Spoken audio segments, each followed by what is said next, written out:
Madam Speaker, delegates, and APTA members, I am grateful for this opportunity to address you tonight in these unprecedented times. The presidential address and the House of Delegates are long-standing rituals in our association's history, but never have we conducted them like this. I am delivering this address from our Media Center at LSU Health Shreveport to the sound of silence. You are receiving this address wherever you are, spread across the country in time zones, staring into your computer in a quiet workspace, or just as likely from the kitchen table of a hectic home, surrounded by family members doing the same thing we're all doing right now, adapting to our unusual new normal. The first confirmed case of COVID-19 in America was reported on January 21st. Less than 2 months later, there were confirmed cases in all 50 states. President Trump declared a national emergency, large public gatherings were canceled, schools were closed, and Americans were instructed to stay home in most instances. The pandemic has affected our country much like the coronavirus affects the human body. Some have incurred no substantial impact, while others have been devastated. Pandemic experts have advised that the best way, really the only way, to halt a pandemic without a cure is to discontinue its spread through physical distancing, sheltering in place, quarantine, and all those other terms that are now part of our daily vernacular. But even in these technologically advanced times, our tightly connected world cannot sustain itself without human contact, not indefinitely. Thus, some point to potential economic catastrophe as an emergency with its own health implications, and they express fear that the measures to contain the virus could be even more damaging than the virus itself. How we feel about that debate is likely determined by how this pandemic has affected our own lives and those of our loved ones. No doubt, the actions taken and not taken in response to this pandemic will be long analyzed. And whatever the low point of this global crisis proves to be, they will be inspired by a lot of coulda, shoulda, wouldas with the benefit of hindsight. That's inescapable and understandable. It's how we learn and improve. My hope is that as we discuss this pandemic now and into the future, we all remember that the coronavirus did not come with an easy button solution, and that its many dire consequences are all things we would have preferred to avoid. The impact of the pandemic on our physical therapy profession has been varied as the profession itself. Some have worked long hours in the ICU, learning crucial lessons in real time, while treating some of the most compromised people. Others have seen their hours significantly reduced or their jobs eliminated. Some practices closed their doors, proactively determined to flatten the curve. Others had their doors closed by economic necessity. Many clinicians pivoted to telehealth, a change made much more challenging than it should have been due to the overly restrictive regulations that APTA has been advocating to eliminate for years.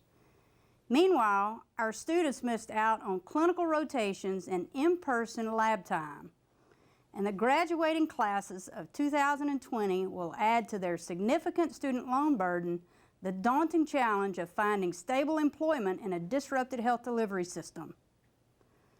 Watching all this unfold has been at times heartbreaking and at other times inspiring.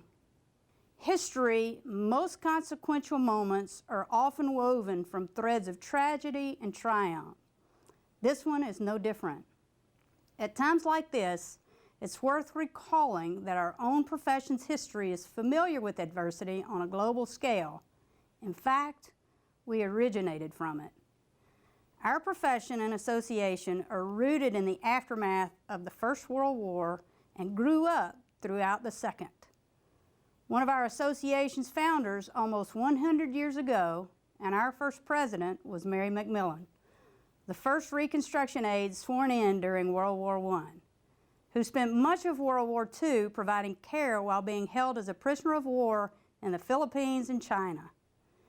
In 1946, Mary, or Molly as they called her, attended our association's 25th anniversary in Blue Ridge, North Carolina, and shared her memories of the tumultuous early years of our association with the calm and dignity of a natural-born leader. She closed her remarks by reading what is now a well-known poem by Douglas Mallock called Good Timber that includes the following stanza. Good timber does not grow in ease. The stronger wind, the tougher trees. The farther sky, the greater length. The more the storm, the more the strength. Right now, we're in the midst of a storm in the shape of a health crisis. And my question to you is, how will we grow through it?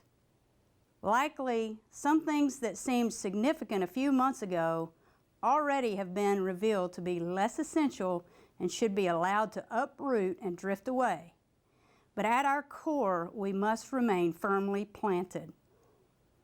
On March 17th, APTA's Board of Directors released a statement about patient care and practice management during COVID-19, encouraging physical therapists to use their professional judgment to determine when, where, and how to provide care, with the understanding that this is not the optimal environment for care for anyone involved. We issued that statement at a time of great turmoil, when uncertainty was at its peak and new recommendations were being issued at national, state, and local levels seemingly every few hours.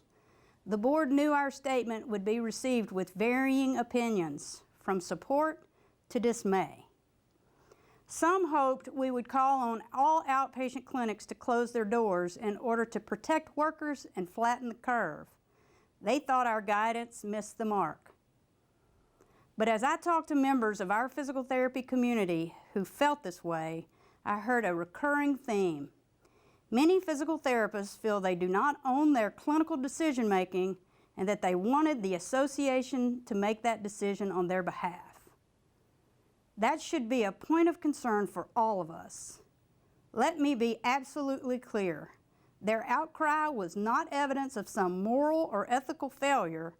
This sentiment was expressed by people concerned first and foremost about the safety of their patients, by PTs who felt that first, do no harm in an environment typically involving close personal contact, in context of a virus with asymptomatic carriers, meant suspending care was the only justifiable option for many of their patients.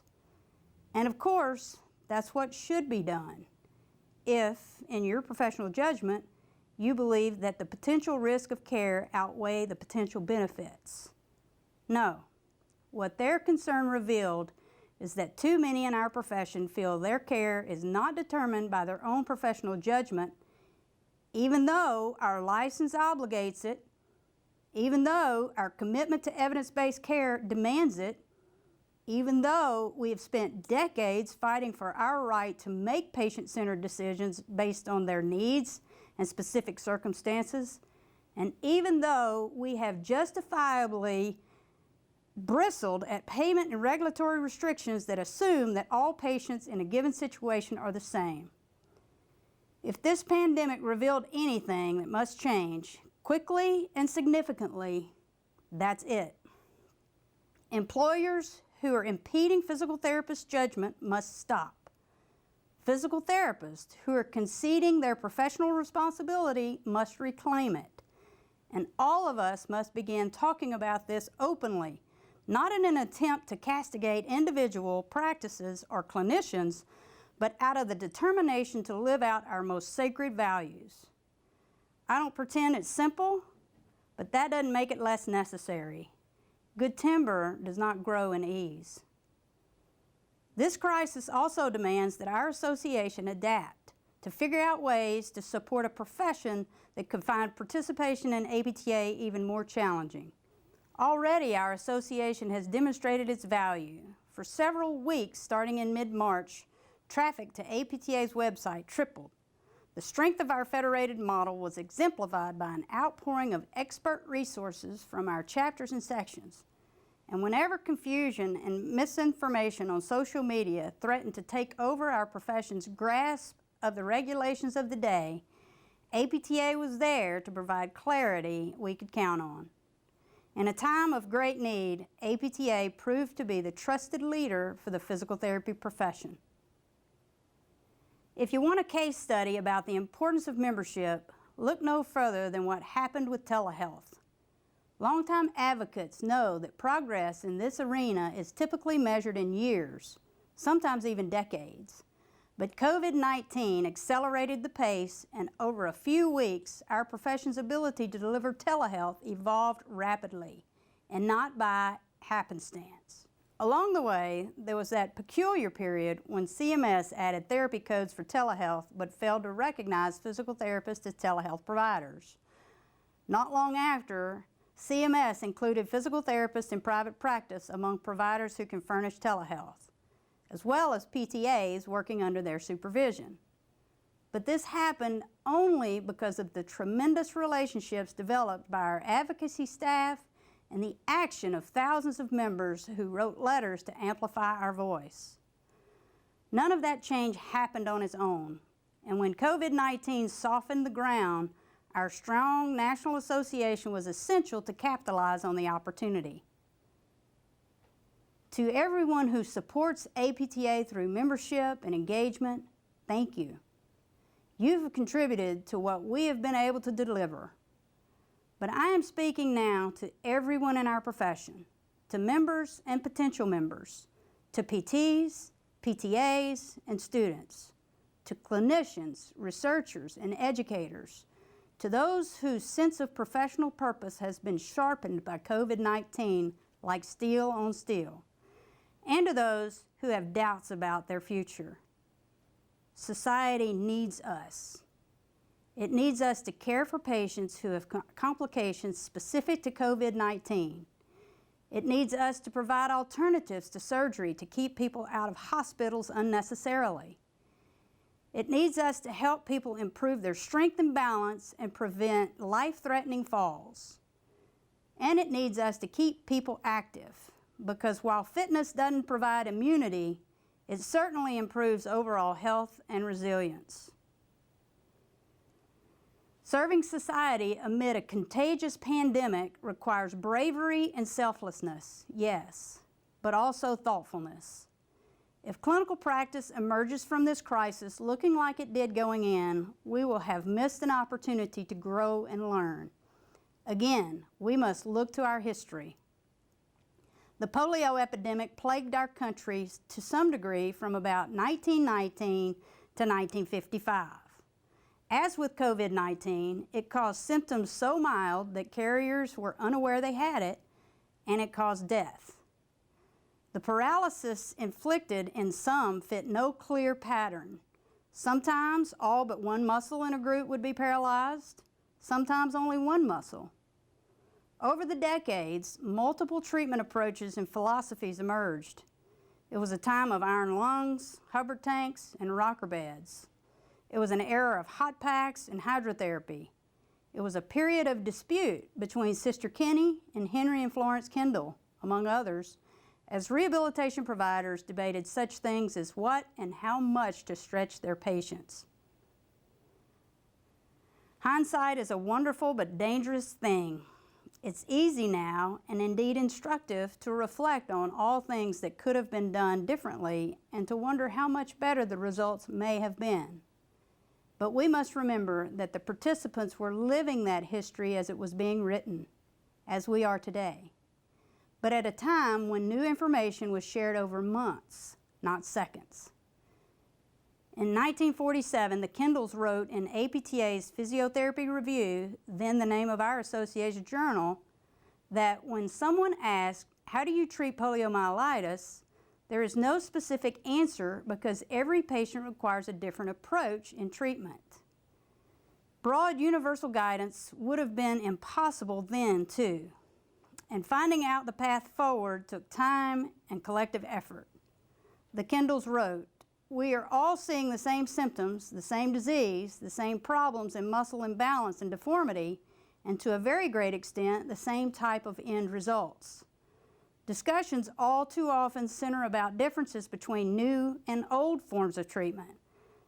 Let us instead discuss what is good and bad, using scientific medical knowledge and clinical experience as the basis for our reasoning. That advice is as relevant today as it was in 1947. And just as the polio epidemic propelled physical therapy forward, I believe our current health crisis can do the same.